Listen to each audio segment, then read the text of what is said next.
your governance that we make sure that this area, which we call red zone, is free from any protest or any violence. For this purpose, a special law was also enacted in 2024, this very year after we assumed the office, which is titled Peaceful Assembly and Public Order Act 2024.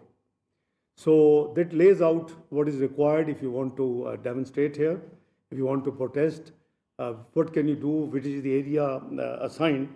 So, the idea was there was a number of queries from the diplomatic corps. So I asked my colleagues to arrange a small meeting with you on my return so that I can clarify in totality that what happened, what is the background, and what is the way forward. Excuse me.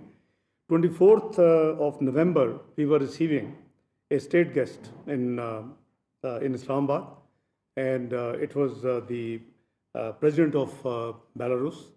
It's a friendly country with Pakistan. This date has been prefixed months ago. So it is, you will find it is very surprising that a political party chooses to demonstrate, to protest a date when some foreign dignitaries are visiting Pakistan. The last couple of months ago, on 14th of October, China Prime Minister was coming for bilateral. 15th and 16th of October, we had the Shanghai Cooperation Organization, multilateral body, and the heads of government meeting was scheduled in Pakistan ages ago, and they chose 14th of October for the same purpose. Now this shows the malafide, and I don't want to take you too long back. I can take you to 2014, when we were in governance. Prime Minister Nawaz Sharif was governing, and I was the third time Finance Minister of Pakistan. They again chose the D Chowk, the red zone, to protest, and came here. And the cause for protest was that in the 2013 elections, there were 35 seats were rigged. They called it 35 punctures. And I negotiated with them. The high-profile visits had to be postponed.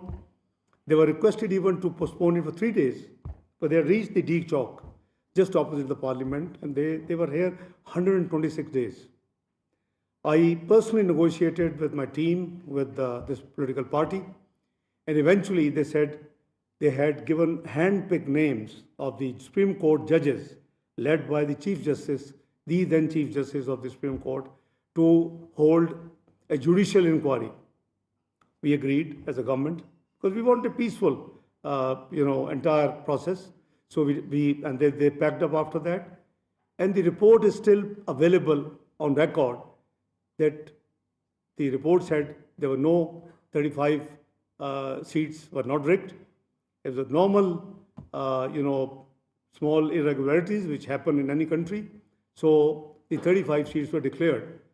The agreement I had with the leader of that party and their team in written, in presence of media, they said if we approved that the 35 punctures or the rigged seats are not there, we will apologize from the nation, that apology never came. So I'm talking 2015. So you see, this is the history, and this is most unfortunate. As he explained that this law, we have now legislated it for the purpose because you are very dear to us, and your security is very dear to us, perhaps more than our own security, because you are our valued guest. You are representing our friendly and brotherly countries. So we enacted a law. It used to be through executive orders. Now there's a law of the parliament that bars that you cannot protest in the red zone, number one. Number two, if you have to do any peaceful protest, then obviously there is a procedure. You have to apply to the district magistrate, get the permission, and then hold your peaceful rally. But they have a history of always, unpeaceful rallies. You go in the history of last 1 decade, so you will find this has happened.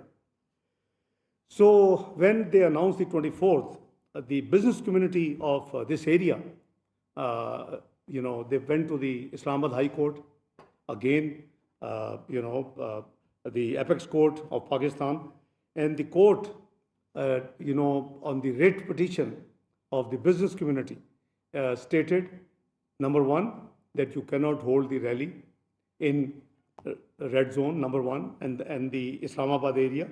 Number two, that government should engage with them and negotiate a point where they can have peaceful rally and sitting. The government obviously tried its best. We engaged the Minister of our Ministry of Interior engaged them.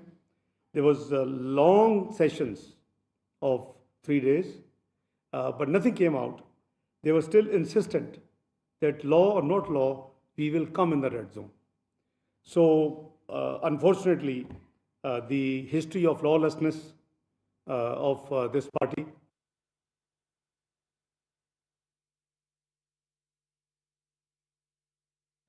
नायब वज़ीर आज़म Isaac डार सफ़ीरों से गुफ्तगू कर रहे थे। उन्होंने कहा कि किसी भी तरह के एहतजाज के लिए जगह का तयन किया गया है। 24 नवंबर को गैर मुल्की वफ़द पाकिस्तान के दौरे पर था।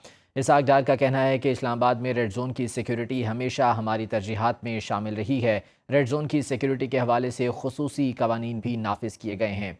उन्होंने कहा कि किसी भी तरह के एहतजाज के लिए जगह का तयन किया गया है और जो भी इसकी खिलाफ वर्जी करता है उसको कानूनी कार्रवाई का सामना भी करना पड़ता है। और 24 नवंबर को जो एहतजाज रेड जोन में करने का प्लान किया गया था, गैर मुल्की वफ़द पाकिस्तान में मौजूद था। इस सिलसिले में खुसूसी तौर पर इक़दामात भी उठाए गए थे और सिक्योरिटी का भी खुसूसी एहतमाम किया गया था।